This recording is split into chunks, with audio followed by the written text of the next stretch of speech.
Hello बच्चों, welcome back to my channel अकी गुरु क्लास में आप सभी प्यारे बच्चों का स्वागत है। बच्चों, जैसे कि आप थंबनेल में देख ही रहे होंगे बच्चों कि डीएलएड एग्जाम 2023 प्रैक्टिस सेट 1 है बच्चों, विज्ञान का। बच्चों बच्चों ये डीएलएड और बीएड ये एक इंट्रेंस एग्जाम होता है जो कि टीचर एलिजिबिलिटी ट्रेनिंग के लिए होता है बच्चों।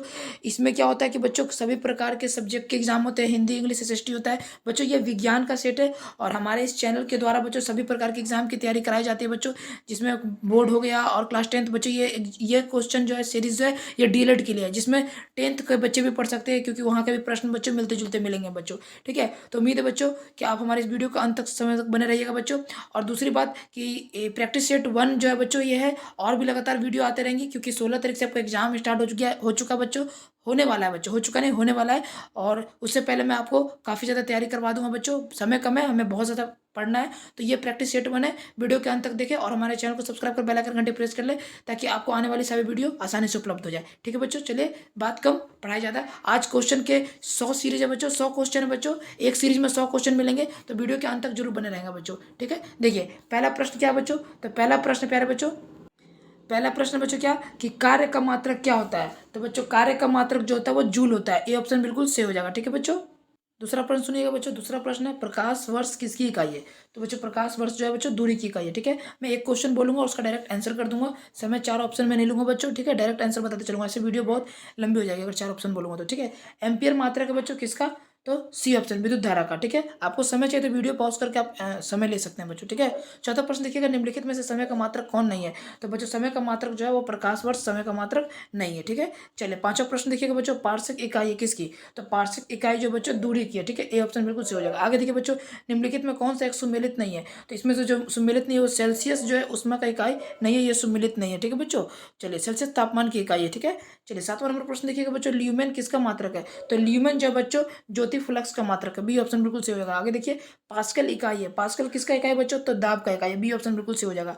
आगे कैंडेला मात्रक किसका होता है बच्चों, तो कैंडेला जो मात्रक होता है बच्चों ज्योति तीव्रता का होगा, डी ऑप्शन बिल्कुल सही हो जाएगा। ठीक है, चलिए 10 नंबर देखिएगा बच्चों, यंग प्रत्यास्थता का गुणांक का ऐसा मात्रक क्या होता है। तो इसका जो होता है बच्चों वो होगा न्यूटन बटा मीटर स्क्वायर है, सी ऑप्शन बिल्कुल सही होगा। ठीक है, 11 नंबर देखिएगा, निम्नलिखित युग्मों में से किन भौतिक राशियों के समान विमीय सूत्र नहीं है।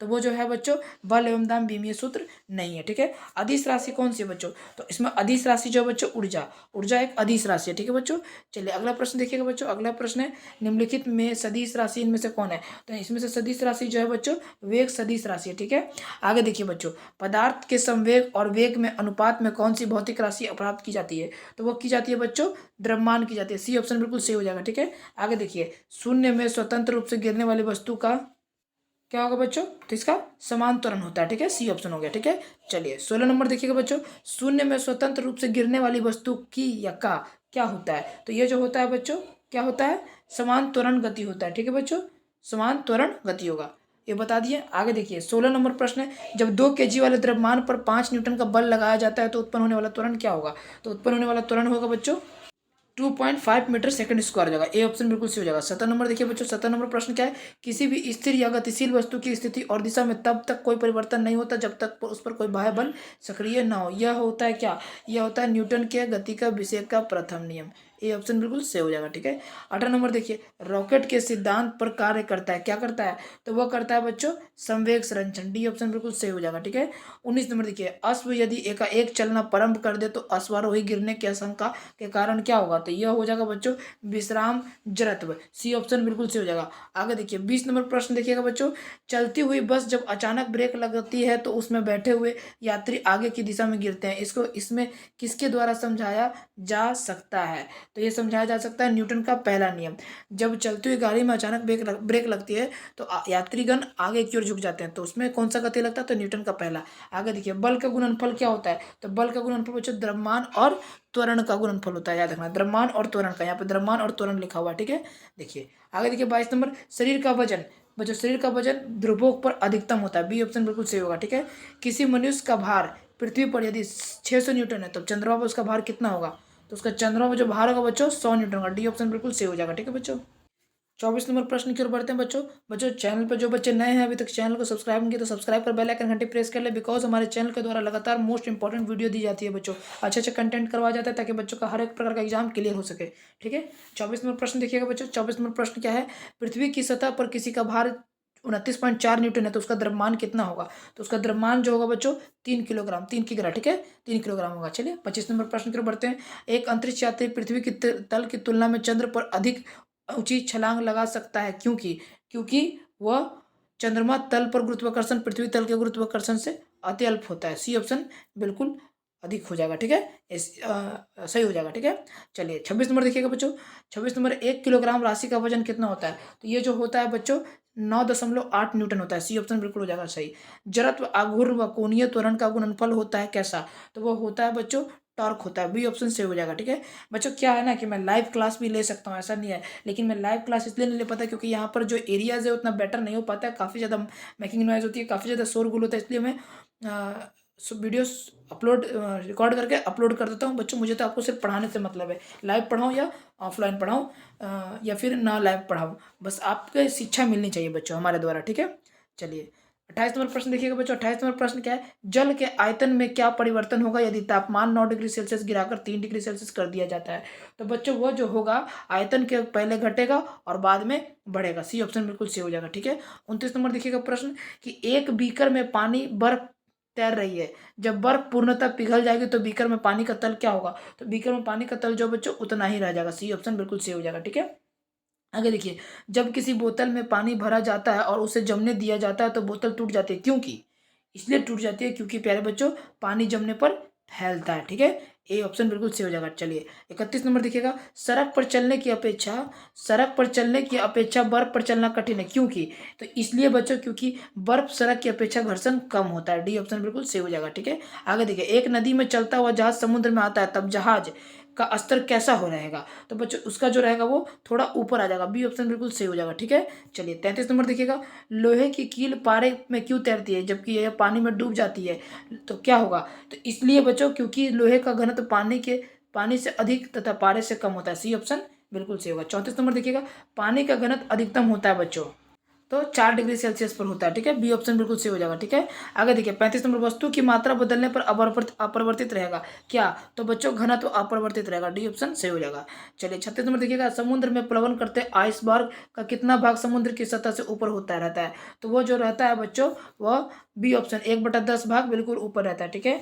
आगे देखिए 37 नंबर प्रश्न देखिएगा बच्चों। 37 नंबर प्रश्न है कि बर्फ के दो टुकड़ों को आपस में दबाने पर टुकड़े आपस में चिपक जाते हैं, क्योंकि तो इसलिए चिपक जाते हैं क्योंकि दाब अधिक होने से बर्फ का गलनांक घट जाता है। ए ऑप्शन बिल्कुल सही हो जाएगा। 38 नंबर देखिएगा बच्चों। 38 नंबर क्या है प्रश्न कि हवाई जहाज से यात्रा करते समय पेन में स्याही निकलने लगती है, क्यों? तो क्योंकि वायु दाब में कमी के कारण जो है पेन में स्याही निकलने लगती है पेन से, ठीक है। चलिए 39 नंबर देखिएगा। ऊंचाई की जगह पर पानी का 100 डिग्री सेल्सियस के नीचे तापमान क्यों उबलता है? तो वो इसलिए उबलता है प्यारे बच्चों क्योंकि वायुमंडलीय दाब कम हो जाता है और अतः उबलने का बिंदु नीचे आता है। ए ऑप्शन सही हो जाएगा। 40 नंबर देखिएगा। साबुन के बुलबुले के अंदर का दाब कैसा होता है? तो वो बच्चों होता है वायुमंडलीय दाब से अधिक होता है। ए ऑप्शन बिल्कुल सही हो जाएगा, ठीक है। 41 नंबर देखिएगा। वायु दाब मापी की रीडिंग में अचानक गिरावट इस बात का संकेत है कि मौसम तूफानी होगा। डी ऑप्शन बिल्कुल सही हो जाएगा। चलिए आगे देखिए। प्रेशर कुकर में खाना जल्दी पक जाता है, क्योंकि बताइए। ऑप्शन देख सकते हैं वीडियो पॉज कर करके। तो क्योंकि बच्चों अधिक दाब पर पानी का अधिक तापक्रम पर उबलने लगता है। बी ऑप्शन बिल्कुल सही हो जाएगा। 43 नंबर देखिएगा बच्चों।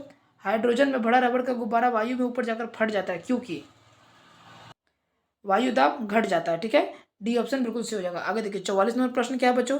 44 नंबर प्रश्न है सूर्य में लगातार ऊर्जा का सृजन किस कारण होता रहता है? तो यह जो होते रहता है बच्चों नाभिकीय संलयन के कारण लगातार ऊर्जा का निर्माण होता रहता है। चाबी जिस घड़ी में हम चाबी भर देते हैं उसमें कौन सी ऊर्जा हो जाएगी? तो उसमें बच्चों स्थितिज ऊर्जा हो जाएगी। बी ऑप्शन बिल्कुल सही हो जाएगा, ठीक है।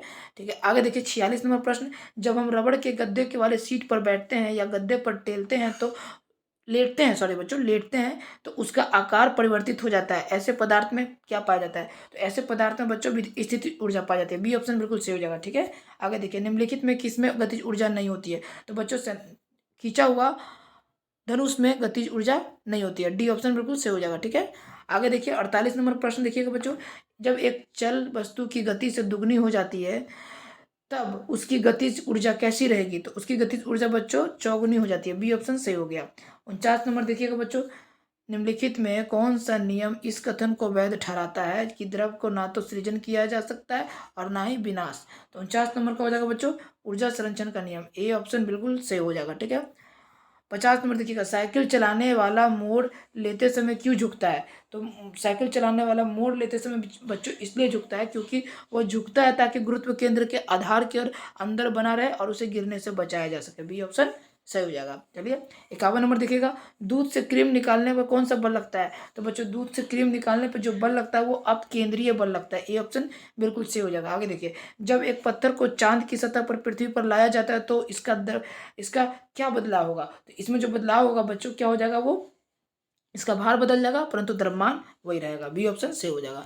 चलिए 53 नंबर देखिएगा, किसी लिफ्ट में बैठे हुए व्यक्ति को अपना भार कब अधिक मालूम पड़ता है। तो उसका भार जो है बच्चों जब लिफ्ट त्वरित गति से ऊपर जा रही होती है तब भार अधिक मालूम पड़ता है। आगे देखिए 54 नंबर, एक लिफ्ट में किसी व्यक्ति का प्रत्यक्ष भार वास्तविक भार से कम होता है जब लिफ्ट जा रही हो। तो इसका जो आंसर हो जाएगा बच्चों त्वरण के साथ नीचे हो जाएगा, बी ऑप्शन बिल्कुल सही हो जाएगा। 55 नंबर देखिए बच्चों, पृथ्वी के गुरुत्वाकर्षण का कितना भाग चंद्रमा के गुरुत्वाकर्षण के सबसे नजदीक है। तो यह जो है बच्चों सी 1/6 भाग बिल्कुल सही उत्तर हो जाएगा। 56 नंबर देखिए, लोलक की कलाविधि क्या है। तो लोलक की कलाविधि में जो बच्चों हो जाएगा आंसर बी, लंबाई के ऊपर निर्भर करता है, बी ऑप्शन बिल्कुल सही हो जाएगा। ठीक है, 57 नंबर देखिएगा बच्चों, लोलक घड़ियां गर्मियों में क्यों सुस्त हो जाती है। तो लोलक घड़ियां जो है गर्मियों में इसलिए सुस्त हो जाती है क्योंकि लोलक की लंबाई बढ़ जाती है जिसका इकाई दोलन में लगा हुआ समय बढ़ जाता है, सी ऑप्शन सही हो जाएगा। ठीक है, 58 नंबर प्रश्न देखिएगा बच्चों, किसी सरल में लोलक की लंबाई 4% बढ़ा दी जाए तो उसका आवर्त काल कैसा हो जाएगा। तो उसका आवर्त काल जो है 2% बढ़ जाएगा, बी ऑप्शन सही हो जाएगा। 59 नंबर प्रश्न देखिएगा, पार्श्व विकृति तथा अनुदैर्घ्य विकृति के अनुपात को क्या कहते हैं। तो वो जो कहते हैं बच्चों पवासो अनुपात कहते हैं, ए ऑप्शन बिल्कुल सही हो जाएगा। ठीक है बच्चों, चलिए 60 नंबर देखिएगा, वर्षा की बूंद गोलाकार होती है, क्यों होती है। तो बच्चों वर्षा की गोले जो होती है वो सतही तनाव के कारण या फिर पृष्ठ तनाव के कारण होती है। ठीक है, 61 नंबर देखिएगा, तेल दीप की बत्ती के तेल का ऊपर चढ़ने का क्या मुख्य कारण है। तो वो जो उसका मुख्य कारण है बच्चों कोशिकीय द्रव या पृष्ठ तनाव के कारण भी आप कह सकते हैं। श्यानता की इकाई है, तो श्यानता की इकाई बच्चों पवाइज है। ठीक है, ए ऑप्शन बिल्कुल सही हो जाएगा।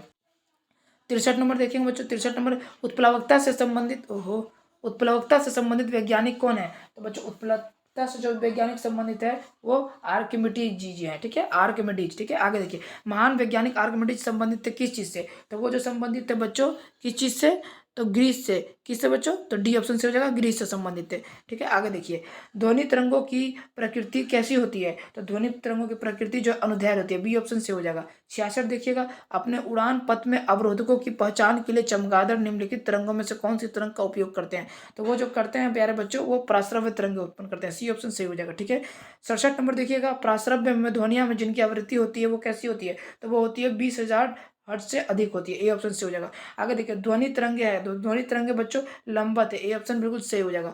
69 नंबर प्रश्न देखिएगा बच्चों, 69 नंबर, श्रव्य प्रेशर में ध्वनि तरंगों की आवृत्ति क्या होती है। तो वह होती है बच्चों 20,000 से 20,000 हर्ट्ज। ठीक है, चलिए 20 हर्ट्ज से 20,000 हर्ट्ज तक। ठीक है, 70 नंबर देखिएगा, वायु में ध्वनि की चाल 332 मीटर प्रति सेकंड होती है, यदि दाब बढ़ाकर दोगुनी कर दी जाए तो ध्वनि की चाल कैसी होगी। तो ध्वनि की चाल जो है बच्चों वह 332 मीटर सेकंड हो जाएगा, बी ऑप्शन से हो जाएगा। इस तरीके से बच्चों सुपर 70 क्वेश्चन कंप्लीट हो गया। अभी और क्वेश्चन बचे हुए हैं, 100 क्वेश्चन का कलेक्शन है बच्चों। बस एक बात कहेंगे, चैनल को सब्सक्राइब नहीं किया तो चैनल को सब्सक्राइब कर बेल आइकन घंटी प्रेस कर ले बच्चों। ठीक है, 71 नंबर प्रश्न देखिएगा यार बच्चों, ध्वनि की चाल अधिकतम होती है किस में होती है। तो बच्चों इस्पात में होती है, डी ऑप्शन बिल्कुल सही हो जाएगा बच्चों। 72 नंबर प्रश्न देखिएगा, वायु में ध्वनि का वेग लगभग कैसा होता है। तो वायु में ध्वनि का वेग जो है लगभग बच्चों 332 मीटर सेकंड होता है, ए ऑप्शन बिल्कुल सही हो जाएगा। ठीक है, 100 डेसिबल का शोर का स्तर निम्न में से किसके संगत होता है। तो यह जो होता है बच्चों यह किसी मशीन की दुकान में आने वाले शोरगुल में वहाँ पे होता है, डी ऑप्शन बिल्कुल सही हो जाएगा। ठीक है, चलिए 74 नंबर देखिएगा, यदि सितार और बांसुरी एक ही स्वर में बजाया जाए तो उनसे उत्पन्न ध्वनि का भेद निम्नलिखित में अंतर के कारण किया जा सकता है। तो यह किया जा सकता है बच्चों केवल ध्वनि गुणवत्ता, डी ऑप्शन सही हो जाएगा। ठीक है, चलिए 75 नंबर देखिएगा बच्चों, प्रश्न 75 नंबर है, एक जेट वायुयान 2 मैच के वेग से हवा से उड़ रहा है, जब ध्वनि का वेग 332 मीटर सेकंड है तो वायुयान की चाल कितनी होगी। तो यह जो होगी बच्चों 664 मीटर प्रति सेकंड, डी ऑप्शन सही हो जाएगा। आगे देखिए, डेसिबल इकाई का प्रयोग किया जाता है, कब किया जाता है। तो यह किया जाता है बच्चों ध्वनि की तीव्रता मापने के लिए कहता है, सी ऑप्शन बिल्कुल सही हो जाएगा। ठीक है, चलिए 77 नंबर प्रश्न देखिएगा बच्चों, 77 नंबर है, ध्वनि तरंगे किसके कारण प्रतिध्वनि उत्पन्न करती है? तो ये जो करती है बच्चों प्रवर्तन के कारण करती है। सी ऑप्शन बिल्कुल से हो जाएगा बच्चों, ठीक है। चलिए 78 नंबर प्रश्न की बढ़ा जाता है बच्चों। सोनार, सोनार यानी अधिकांशतः सोनार प्रयोग किस में लाया जाता है? तो बच्चों यह जो लाया जाता है वो किस लिए लाया जाता है बच्चों? तो नौसंचालकों द्वारा उपयोग में लाया जाता है। डी ऑप्शन बिल्कुल सही हो जाएगा, ठीक है। 69 नंबर प्रश्न देखिएगा बच्चों। 69 नंबर प्रश्न है प्यारे बच्चों, क्या किसी ध्वनि स्रोत की आवृत्ति में होने वाले उतार चढ़ाव को क्या कहते हैं? बताइए बच्चों। तो इसके उतार चढ़ाव को कहते हैं डॉपलर प्रभाव। बी ऑप्शन बिल्कुल सही हो जाएगा। आगे देखिए, पास आती हुई रेलगाड़ी की सीटी की आवृत्ति या तीक्ष्णता बढ़ती जाती है, ऐसा किस परिघटना के कारण होता है? तो यह जो होता है बच्चों डॉपलर प्रभाव के कारण होता है। बी ऑप्शन बिल्कुल सही हो जाएगा। 81 नंबर प्रश्न देखिएगा, केल्विन मान से शरीर का कौन तापमान कितना होता है? केल्विन मान से अगर देखा जाए तो केल्विन मान से देखा जाए तो बच्चों 310 होता है। डी ऑप्शन सही हो जाएगा, ठीक है। कितना तापमान, 82 नंबर प्रश्न बच्चों, कितना तापमान होने पर पाठ्यांक सेल्सियस फ़ारेनहाइट तापमापियों में से एक हो जाएंगे? तो वो जो हो जाते हैं बच्चों कितना, -40 डिग्री, ठीक है। ए ऑप्शन बिल्कुल सही हो जाएगा। आगे देखिए, न्यूनतम संभव ताप कितना है? तो न्यूनतम संभव ताप -273 डिग्री सेल्सियस। ए ऑप्शन बिल्कुल सही हो जाएगा, ठीक है। देखिए 84 नंबर देखिएगा बच्चों, किसी मनुष्य के शरीर का सामान्य तापक्रम होता है कैसा? तो ये जो होता है बच्चों 98 डिग्री फ़ारेनहाइट होता है, ठीक है। 85 नंबर प्रश्न देखिएगा बच्चों कि एक स्वस्थ मनुष्य के शरीर का ताप होता है, तो एक स्वस्थ मनुष्य का शरीर का तापमान 37 डिग्री सेल्सियस होता है। ए ऑप्शन सही हो जाएगा। आगे देखिए, ठंड के दिनों में लोहे के गुटके और लकड़ी के गुटके के प्रति काला में छुए छुए तो लोहे का गुटका ज़्यादा ठंडा होने लगता है। ऐसा क्यों? ऐसा इसलिए होता है प्यारे बच्चों क्योंकि लकड़ी की तुलना में लोहा ऊष्मा का अच्छा चालक है, यानी कि बी ऑप्शन बिल्कुल राइट हो जाएगा। B is the right answer of this question, ठीक है। चलिए 87 नंबर प्रश्न देखिएगा बच्चों, आणविक संचलन के द्वारा ऊष्मा का संचरण को क्या कहलाता है? तो बच्चों यह कहलाता है बच्चों, क्या कहलाता है? संवहन कहलाता है। बी ऑप्शन बिल्कुल सही हो जाएगा। 88 प्रश्न देखिएगा, निम्नलिखित द्रवों में कौन सा ऊष्मा का बहुत अच्छा चालक है? तो यह जो ऊष्मा का बहुत अच्छा चालक है बच्चों, पारा जो ऊष्मा का बहुत अच्छा चालक है। 89 प्रश्न देखिएगा बच्चों, समान मोटाई के कपड़े की दो परतें से उसको दुगना मोटाई के कपड़े को एक परत से अधिक उष्ण आवरण प्रदान करता है, तो इसको क्या कारण है बच्चों? तो इसका कारण यह है बच्चों, इसका आंसर यहाँ दिया होगा। इसका आंसर है बच्चों क्या? ए, दोनों परतों के बीच संपुटित वायु के कारण, ठीक है। ए ऑप्शन बिल्कुल सही हो जाएगा, ठीक है। 90 नंबर प्रश्न है, ग्रीष्मकाल यानी गर्मी के मौसम में सफेद वस्त्र धारण करने की सलाह क्यों दी जाती है?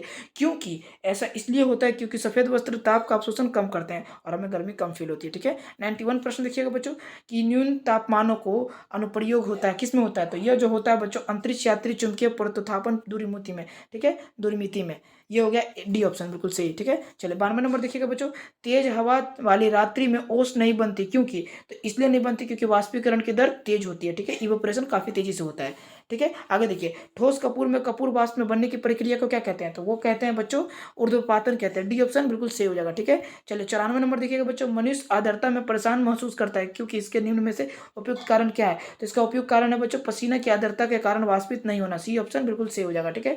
95 नंबर देखिएगा बच्चों, किसी द्रव का उसके क्वथनांक से पूर्व उसके वाष्प में बदलने की प्रक्रिया को क्या कहते हैं? तो वो जो कहते हैं बच्चों वाष्पीकरण कहते हैं। ए ऑप्शन बिल्कुल सही हो जाएगा, ठीक है। 96 नंबर प्रश्न देखिएगा बच्चों, पहाड़ों पर पानी निम्नलिखित तापमान उबलने लगता है क्यों?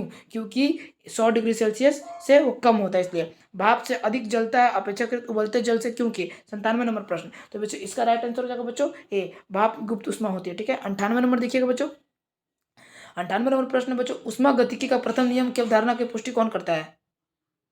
बच्चों तो 98 नंबर का राइट आंसर हो जाएगा बच्चों ए, ऊर्जा संरक्षण। ये ऑप्शन बिल्कुल सही हो जाएगा, ठीक है। सेकंड लास्ट प्रश्न बच्चों, आई रिक्वेस्ट यू बच्चों, जिन बच्चों ने अभी तक चैनल को सब्सक्राइब नहीं किया तो चैनल को सब्सक्राइब कर बेल आइकन घंटी प्रेस कर ले बच्चों। सुपर फास्ट तरीके से कम ही समय में 100 प्रश्न करवाना मतलब 20 मिनट में बच्चों आम बात तो नहीं है, लगातार एकदम सुपर फास्ट तरीके से करवा दिए हैं, ठीक है। देखिए, प्रकाश की तरंग किस प्रकार का तरंग है? तो प्रकाश की तरंग है जो बच्चों अनुप्रस्थ तरंग है, ठीक है। ए ऑप्शन बिल्कुल सही हो जाएगा, ठीक है। और लास्ट और आखिरी प्रश्न बच्चों कि प्रकाश की विकिरण की प्रकृति कैसी होती है? तो यह होती है प्यारे बच्चों क्या? तरंग एवं कण दोनों के समान होती है, यानी कि सी ऑप्शन बिल्कुल सही हो जाएगा, ठीक है। आई होप कि आपको सभी प्रश्न बच्चों अच्छे लगे होंगे। उम्मीद है बच्चों कि अभी तक आपने हमारे चैनल को सब्सक्राइब कर बेल आइकन घंटी प्रेस कर लीजिएगा। प्लीज बच्चों चैनल को सब्सक्राइब कर बेल आइकन घंटी जरूर प्रेस कर लीजिए क्योंकि हमारे चैनल के द्वारा मोस्ट इंपॉर्टेंट हर एक प्रकार के एग्जाम की तैयारी कराई जा रही है, मतलब सभी प्रकार के वीडियो दिए जाते हैं बच्चों, जीके जीएस या फिर क्लास 10 बोर्ड सभी प्रकार के बच्चों के मैट्रिक के एग्जाम की तैयारी कराई जा रही है, ठीक है। और जिन बच्चों ने चैनल को सब्सक्राइब नहीं किया तो कर दीजिए, और जिन बच्चों ने शेयर भी नहीं किया तो शेयर कर आप भी पुण्य के भागीदार बने, क्योंकि शेयर करने से विद्या बढ़ती है और विद्या उसी की बढ़ती है बच्चों जो शेयर करते हैं, जो विद्या बांटने से बढ़ती है। उम्मीद है सभी बच्चों को समझ पाएंगे, ठीक है। तो बस बच्चों आज के लिए इतना ही, मिलते हैं अगले स्टडी वीडियो में, तब तक अपना ख्याल रखें। जय हिंद, जय भारत, स्वस्थ रहिए, मस्त रहिए।